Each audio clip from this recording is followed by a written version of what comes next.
안녕하세요. 삶의 질을 바꿔드리는 산약초 동의보감 컨세상 약초TV입니다. 이 컨세상 약초TV 꾸준하게 시청하시고 그리고 많은 것 실천하시면 여러분의 삶의 질이 확 바뀌어집니다. 혹시 구독, 엄지척 안 누르신 분은 지금 눌러주시고요. 특히 그 엄지척, 좋아요는 매 프로에 한 번씩 눌러서 손의 색상이 까맣게 되도록 해 주시기 바랍니다. 여러분들이 그 한번 눌러주시는 그 손가락 한마디에 세상이 바뀌고 저는 큰 힘을 얻게 되죠. 자, 일일 약학, 오늘의 약초는 요즘 다 가보면 꽃이 아주 넓적하고 굉장히 크죠. 그리고 색깔도 다양한 접시꽃입니다. 한방에서는 이 접시꽃을 촉규화라 그러고요. 그리고 이 접시꽃도 뿌리부터 꽃잎까지 전부 다는 귀하게 약으로 쓰고 있습니다. 자, 여러분 화면 보십시오. 지금 어떻습니까? 이 촉규화, 즉 접시꽃이 꽃 색상도 다양하고 도로가에 보니까 많이 심어 놨더라고요. 그래서 제가 잠시 차를 몰고 가다가 차를 좀 세워놓고 이렇게 촬영 중입니다. 자, 보십시오. 이 촉규화는, 즉 접시꽃은 키가 다 자라면 한 1m, 1.5m 정도로 아주 굉장히 큰 편이고요. 그리고 꽃도 보면은 참 아름다우면서 넓적하게 굉장히 큰 편이죠. 자, 이 접시꽃은 아구가의 11살이 초본이고요. 자, 그리고 이 접시꽃 아주 어린 싹이 간 놓은 모습 한번 보실까요? 잎이 어떻습니까? 약간 보기에 조금 쭈글쭈글해 보이는 그런 느낌이죠. 자, 그런데 이 접시꽃에 특징이 있죠. 만약에 여러분들이 이 접시꽃 씨앗을 봄이나 또는 뭐 초여름에 이럴 때 만약에 파종하면은 그 해는 꽃도 피지 않습니다. 그리고 내년에 꽃이 피고 열매를 맺게 되고요.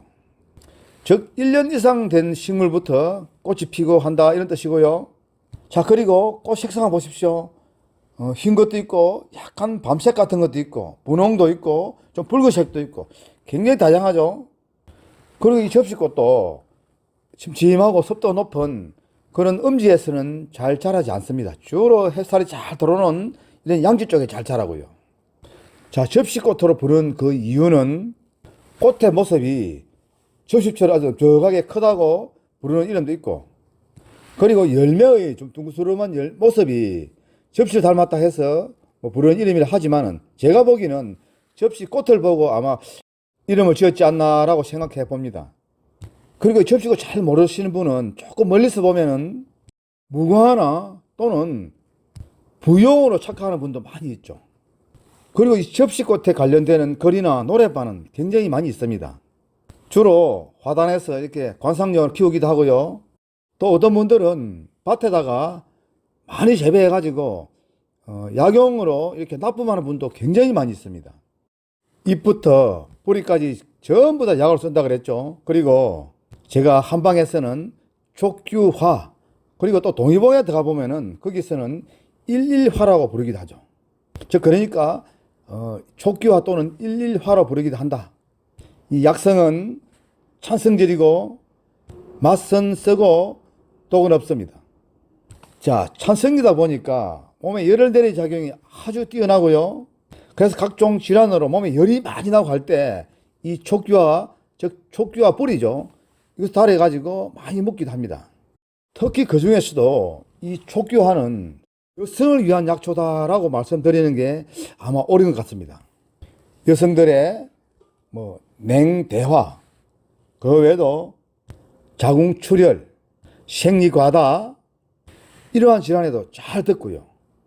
그리고 화상에는 지금 보는 꽃 있죠. 이 꽃을 채취해가지고 말려가지고 가루낸 다음 들기름에 개어가지고 환부에 붙여놓으면 그 화상 부위가 아주 잘 낫게 되죠. 뿌리는 촉규근이라 그러는데 주로 소변을 잘 못 보는 이런 정세, 충수염, 요도염, 방광염 이런 비뇨기계통의 질환에도 아주 잘 듣고요. 그리고 제가 조금 전에 여성을 위한 약초를 그랬죠. 냉대하, 자궁염 또는 뭐 냉증, 자궁출혈, 그리고 피부 보습, 즉 피부를 촉촉하게 해준다 이런 뜻이죠. 이러한 데도 아주 귀하게 쓰는 것이 바로 이 촉규화입니다. 즉 꽃을 쓰기도 하고 잎을 지져 쓰기도 하고요. 그리고 씨앗은 촉규자라 하죠.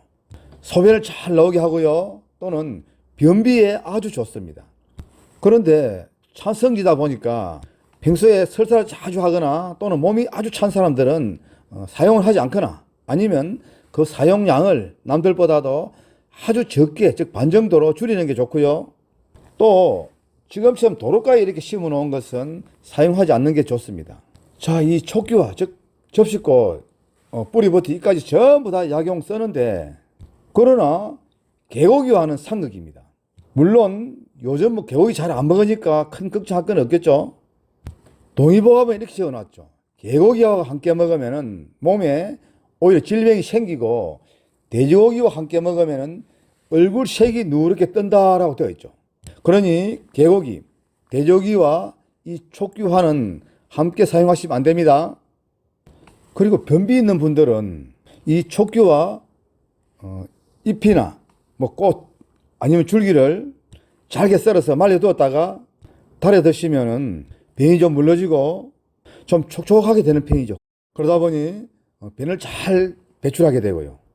그리고 이 뿌리를 지져 가지고 피부 미용에 좀 바르면은 피부 트러블 정상에 아주 좋습니다. 한마디로 피부 촉촉하게 만들어주고요. 그리고 또 피부를 진정시켜주고 보습 효과도 아주 뛰어나죠. 그리고 피부 습진, 뭐 가려움증, 부스럼 이런 것도 아주 좋고요.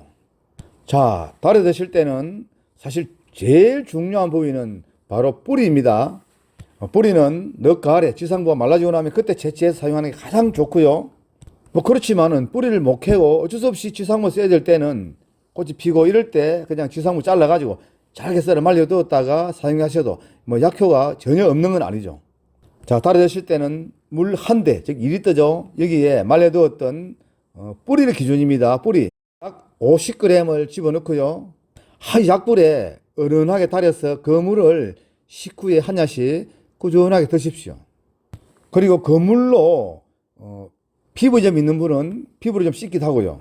또 세수한 다음에 여성분 화장 지우고 나서 이 물로 씻으면 피부가 굉장히 촉촉해지고 부드러워지죠. 또 약술 담으실 분도 말려두었던 그 뿌리를 되도록이면 잘게 쓰는 게 좋고요. 그 다음에 햇볕에 아주 바짝 말려가지고 약술 담을 용기에 약 30%만 집어넣으십시오. 그 다음에 우리 보통 먹는 꿀이 있죠. 잡꿀. 이거 소주 대병 한 병당 약 20g 같이 넣고요. 그 다음에 바탕술은 독주 말고 보통 우리가 먹는 20도 정도 되는 소주 넘칠 만큼 가득 부어주시고요. 그 다음에는 뚜껑 꽉 닫아서 그늘진 곳에 한 3개월 두시다가 완전히 걸러내고 그 술만 따로 보관하시며 많이 드시지 말고 조석으로 식후에 한 잔씩 꾸준하게 드십시오. 혈액순환을 아주 좋게 해줍니다. 한마디로 피를 굉장히 맑게 해준다 이런 뜻이고요. 그러니 피가 맑아지니까 모든 질병이 이렇게 찾아오지 않는 것은 아주 뭐 당연한 이치 아닙니까? 자, 우리 주변에 이렇게 많이 쓰면서도 꽃도 굉장히 아름답고 그리고 뭐 큰 토지를 가리지 않고 잘 자라고요. 이러한 접시꽃 잘 봐두셨다가 많이 활용하시어 우리 시청자 모두 건강하십시오.